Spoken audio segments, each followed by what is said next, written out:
আসসালামু আলাইকুম রহমতুল্লাহ বরকাতুহ। আজ আমরা সবাই উপস্থিতি মানববন্ধনের জন্য দাঁড়াচ্ছি। 7টি উপজেলা থেকে আগত সকল ব্যবসায়িকরা আজকে এখানে উপস্থিত ছিলেন।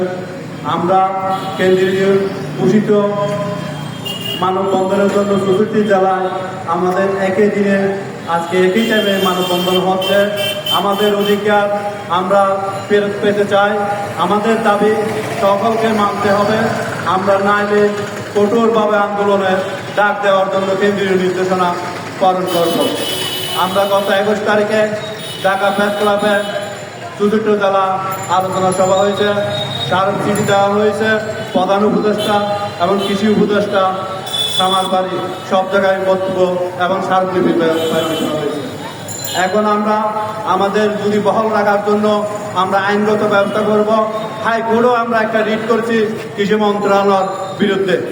আমরা বিচার চাই। বিচারের মাধ্যমে আমরা আইনের অধিকার ফিরে পেতে চাই। আমরা আজ মানববন্ধন শেষে সকলে মিলে মাননীয় জেলা প্রশাসককে স্মারকলিপি দেব। জেলা প্রশাসককে স্মারকলিপি দিয়ে আমরা ডিস্ট্রিক্ট ডিডি পরিজ্ঞান স্যার ওনাকে আমি স্মারকলিপি প্রেরণ করবো। এরপরে শান্তিপূর্ণভাবে যার যার অবস্থানে চলে যাবে। কেন্দ্রীয় নির্দেশনা যখন আসবে তখন আমরা সমস্ত সারা বাংলাদেশ সার ও কীটনাশকের দোকান বন্ধ থাকিবে। যতক্ষণ পর্যন্ত বন্ধ থাকিবে নির্দেশনা তখন পর্যন্ত তারা দেবে না। কেন্দ্র থেকে সবাই দোকান খুলবে না। এভাবে আমরা আগামী 5 তারিখের পরে সারা বাংলাদেশ এইভাবে আন্দোলনের ডাক দেওয়া বলে আমরা ঘোষণা করছি। আমার বক্তব্য এই মুহূর্তে শেষ করছি। সবাইকে ধন্যবাদ। আসসালামু আলাইকুম।